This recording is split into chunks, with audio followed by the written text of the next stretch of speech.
Well, thank you, Mr. Chairman. I appreciate you holding this today's hearing. I think we can all agree that addressing the shortcomings of our international tax system is a critical step on the road toward comprehensive tax reform. And as we consider reforms to our tax code, our primary goals should be to make the U.S. a better place to do business and to allow American companies to more effectively compete with their foreign counterparts in the world marketplace. Sadly, when it comes to our international tax system, much of the attention gets placed elsewhere. For example, in 2013, the OECD launched its Base Erosion and Profit Shifting, or BEPS, project. While we appreciate the OECD's efforts in bringing tax authorities together to discuss and work through issues, many of us have expressed concern that the BEPS project can be used by other countries as a way to increase taxes on American taxpayers. The issues under negotiation with the BEPS project are complex and can have far-reaching and negative consequences. While I think we should be willing to work through these issues until an international consensus is reached, we should not be rushed into accepting a bad deal just for the sake of reaching an agreement. I think we're right to expect that the Treasury Department will aggressively represent American employers and their workers in the BEPS negotiations, while responsibly consulting with Congress as the discussions proceed. Hopefully, in the end, the focus of these discussions will return to base erosion principles instead of ways foreign countries can raid the American Treasury or American businesses. Of course, while the BEPS negotiations are important, the most high-profile international tax issue today happens to be corporate inversions. It seems that almost every day we are hearing about a U.S. multinational opting to invert to a foreign jurisdiction. As I've said publicly on multiple occasions, I am greatly concerned about these corporate inversions.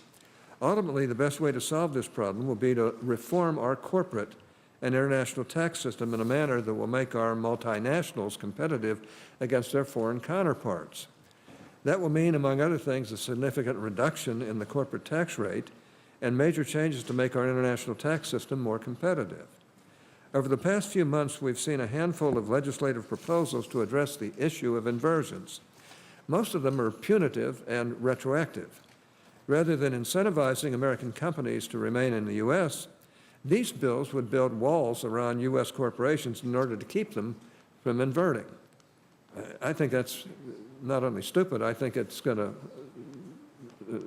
to result in results that nobody wants. This approach, in my view, completely misses the mark.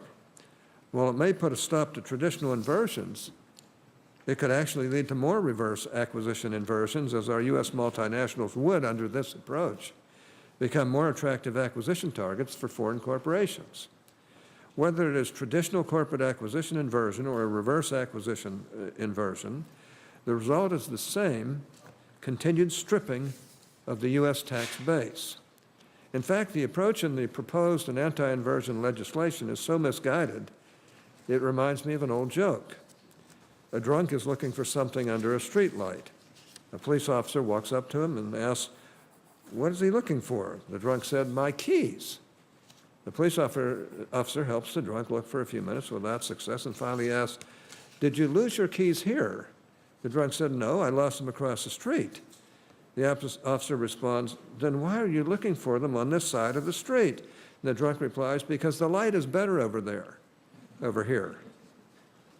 Once again, the ultimate answer to this problem, and the only way to completely address the issue of inversions, is to reform our tax code. However, as I've also said publicly, there may be steps that Congress can take to at least partially address this issue in the interim. And while I don't support the anti-inversion bills we've seen thus far, I personally am open to considering alternative approaches, although I do have a few stipulations as to what proposals I'll consider. For example, whatever approach we take, it should not be retroactive or punitive, and it should be revenue neutral. Our approach should move us towards, or at least not away, from a territorial tax system, and should not enhance the bias to foreign acquisitions. Most importantly, it should not impede our overall progress toward comprehensive tax reform. Toward that end, it should not be inconsistent with our house callings approach. I think there's a growing chorus out there among some of my friends on the other side of the aisle to use corporate inversions as a political wedge issue in this election year. In fact, I was recently the recipient of a very politically toned letter from Treasury Secretary Liu on this issue. I hope that's not the direction we take if we actually want to accomplish something on this issue. We're going to have to work together. And as you can see, Mr. Chairman, we have a lot to discuss today. And I want to thank you for holding this important hearing, and I look forward to hearing from this very distinguished panel.